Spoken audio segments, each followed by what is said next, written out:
Hey guys, welcome back to the channel and welcome back to our continuing series of the Fangoria Volume 1 issues. Um, we're not taking a heavy look at them for those who are just kind of joining us now. We're just giving a brief overview of each issue, just to kind of reminisce and see what the magazines, each issue contained at the time. And so let's get started. This is episode number 17 and issue number 17. At the top, we have Cat People screenwriter Alan Ormsby, The Grizzly Independence, Pranks, Deadly Spawn, and Bloody Pulp. And then on the film strip, we have Dick Smith, Ghost Story, special effects, Sam Fuller, White Dog, and the Gothic soap, Dark Shadows. So let's open up here. So we got the introduction, we got the advertising, of course, we've got the index here. And yeah, so they mentioned here, I didn't mention it previously, Fangoria is published 8 times a year. So February, April, May, June, August, September, November, and December, because the initial issues didn't really specify. They were sort of all over the place. They said they were supposed to be every other month and ended up not being that way. And I guess now they've gotten into a rhythm and established that this is how they're gonna schedule the releases. All right, so we have the editor, Bob Martin here. So let's see what he's saying again here. It's been a crazy past few weeks. He's been both to Pittsburgh and Canada to witness the filming of the concluding scenes of George Romero's Creepshow and John Carpenter's The Thing. Pretty cool. So some gripes. Parents who cancel Fangoria subscriptions even though their teenage kids paid for it with their own money. Wow. Let's see, what else do we have here? People, especially publicists, who only look at the pictures. Yeah. Film folks who say your magazine is too gory, but when their picture comes out, they only send pictures of victims. Pretty funny. People who think this job is easy. And some joys. Discovering a good horror film, especially those by first-time directors, especially in this time when you didn't have the internet and you didn't have other resources. You had magazines basically like Fangoria to do that. Reading letters to the postal zone, even when someone wants an argument. It's so true. A lot of people love the postal zone. It's my favorite for sure. Let's see, what else? Being invited to onto anyone's movie set, especially when I've got the time to go. Getting paid for it, of course. Knowing that the joys outweigh the gripes. Absolutely. Pretty interesting. All right, speaking of postal zone, this is my favorite part of the magazine for sure.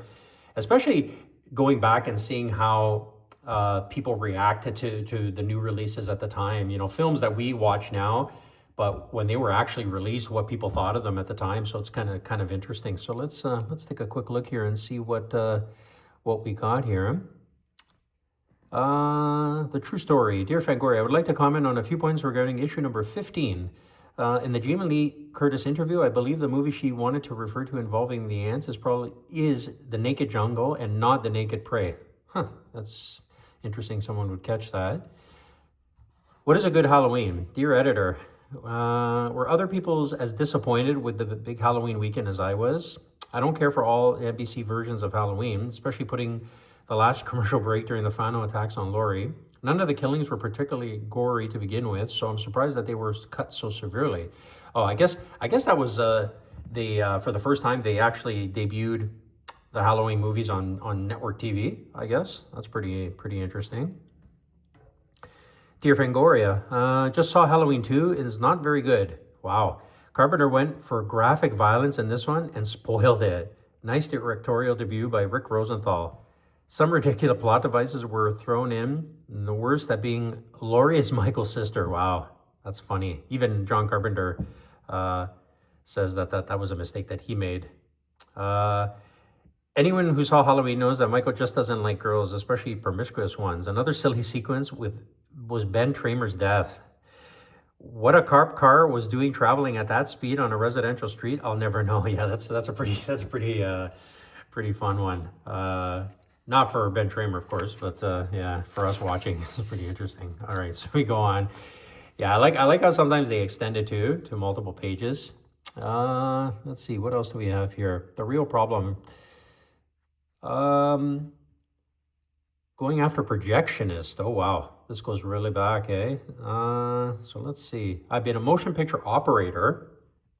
projectionist, I guess. For 15 years, I started when I was 13 years old in Brooklyn's Ridgewood section with my grandfather. I learned the craft well, and I've always given a good show. Our big problem is money, of course, and it still is. Let's say a theater with about 900 seats needs a xenon bulb of 300 to 3,500 watts of lumens. Costs 900 to 950 bucks. Wow, that's a lot of money back then. Hours of life about 700. To save money, they will install a bulb of 2,000 to 2,500 watts. Cost 500 bucks. Hours of life about 1,200. The theater owner saves a lot of money, yet you, the movie-going public, put up with the dimly lit screens, while the projectionist gets all the blame. Isn't that interesting, eh? That the people, I guess people who went out to movies complained that it was too dim, and that's pretty neat. And I always like the response that they started giving as well. I guess Bob Martin or the editors. You certainly give us a clear picture of the problem. Thanks. Wow, that's pretty interesting, eh? What else do we have here? Anything else that's interesting here? Oh, thanks for the item on Darkroom in Monster Invasion section of Fangoria 16 to date. Darkroom. So Darkroom was a TV series, a brief TV series. I think it had like a dozen or 13 episodes with Coburn as as sort of the host. That was a pretty good show. That was the show I remember.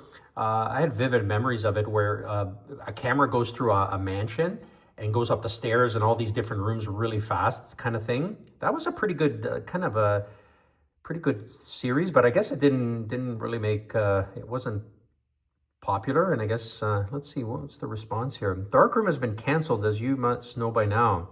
Though the first couple of episodes showed promise, we can't really consider it any great loss in itself. By the third week, it was fairly clear that the folks in charge were anxious to protect Darkroom's audience from seeing anything really frightening. Isn't that interesting, eh? Yeah, that was sort of like a lost sort of series. I don't think it was ever released on DVD. Certainly not Blu-ray, maybe not even VHS. It's probably just available bootleg, I guess, or online. Isn't that interesting?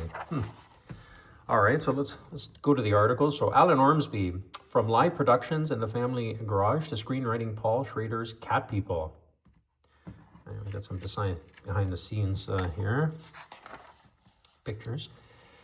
Starlog photo guidebooks, advertising as usual. White Dog. Can a man-eating racist dog find happiness in the contemporary California? Director Sam Fuller hopes not. That would spoil the movie.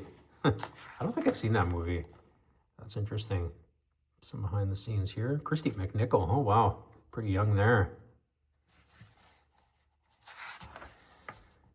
And continuation on this one here. Part 3 on the set of Swamp Thing, Wes Craven. Also Dinner with a Playmate. Yeah, it's funny. Speaking of Swamp Thing, I actually picked up recently the band DVD. Apparently, there was a cut version released in North America, and they made a mistake and they actually released the international version, which was uncut. So that's kind of a little bit of a collector's, hard to get. I actually picked that up recently. It's pretty interesting, coincidentally, with the article here. So we'll just go on with some behind the scenes here. Young and independent, coming attractions from a new breed of filmmakers. Oh, isn't that cool, eh? That'd be an interesting, see what films they refer to. Deadly Spawn. I think it was the ones in the front that we talked about, right? Yeah, Deadly Spawn, Pranks, and Bloody Paul. Herschel Gordon Lewis, Today, the original godfather of gore. An article on him for sure, of course. Oh, skip the page here. Guide to Lewis, some of his ones. Blood Feast, 2000 Maniacs. Taste of Blood, Something Weird, A Gruesome Twosome, Wizard of Gore, and the Gore Girls, aka Bloody Orgy. In-depth article there. On Wolves, Real and Real. Basket case update. Why you won't see the movie we saw. I guess the censors, I assume the censors got to it for sure. Didn't read the article. I have to read the article, find out. Trading Post comment here. We always find it in the Fangorias.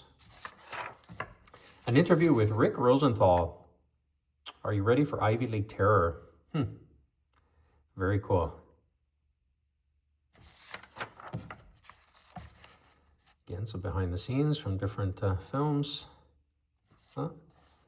Robert Weber in the Closed Circuit episode of Darkroom. Yeah, so that's what we were talking about earlier in the letters. Dark Shadows Revisited, good show. Returned with us to the 1960s when soapy horror dominated the afternoon airwaves. Pretty cool. Dark Shadows cast, where are they now? It's pretty neat. Continuation of the Alan Ormsby article from earlier. Soundtrack Spectacular, pretty cool. Soundtrack albums. Maniac there. It's alive too. Continuation of the Independent Filmmakers article. Bloody pulp there. We talked about it. Saw that in the cover. Dick Smith, Part 2. Makeup Master talks about his effects work on Ghost Story and offers advice to young makeup artists. That's pretty neat. Yeah, as we said at the beginning, initially the focus on Fangoria was sort of sci-fi, kind of mixture sci-fi horror, and it actually focused on special effects as well. It still kind of dabbles in it, but it's by this point it's strictly horror. So Fiona Lewis, our femme fatale, a sultry English woman whose strange behavior has stirred up quite a fury. Very cool. Article on her. These pages. There we go. Monster Invasion. This is a cool section as well. For those who don't know, this is basically movie releases, book releases, and things like that. Creep Show.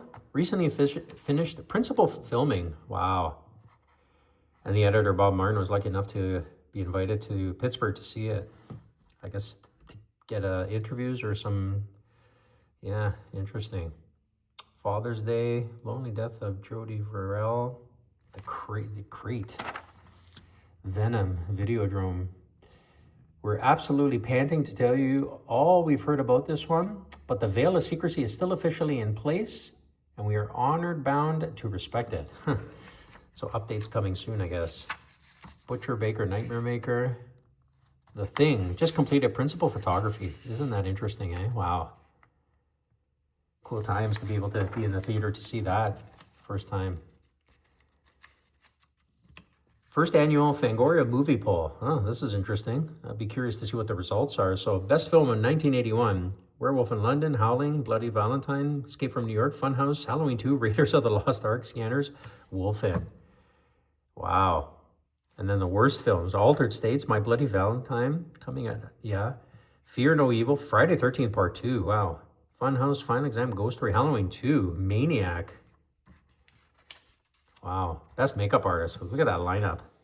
Crazy. I guess, and Fangorian of the Year. Yeah, look at that lineup there. Wow, curious to see who'd win that one, eh? You would think it'd be, at that time, my guess would be John Carpenter, just based on, The Thing, Halloween, he's been discussed quite a bit in these issues, right? So you think that he'd be a definite finalist there. We'll find out, I guess. So more advertising, of course, subscriber ads, classified ads, and just the wrap up of the basket case article, the Ormsby article, and then if you wanted to order back issues here. Put a monster around your neck.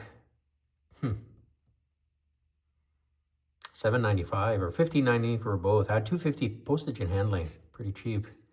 Postage is not that cheap anymore, that's for sure. Things to come. It looks like the next one is shaping up to be another theme issue, with theme being summer previews. Very cool. April 6th. That's the next one here. And then Starlight presents Bizarre Beauties by Death Studios. I guess masks, eh? Yeah. Very cool. $40. Expensive for the time. And then just the back, the Space Shuttle Mission Jacket. Oh, wow. That's cool. I wonder how many people actually still have that. Pretty neat. So that's going to do it, guys. That's issue and episode number 17 of this Fangoria. Pretty interesting one. That's some interesting stuff in there. So join us next time for number 18, of course, as we continue on with this series. Like and subscribe, of course. Any feedback helps the channel and to promote it.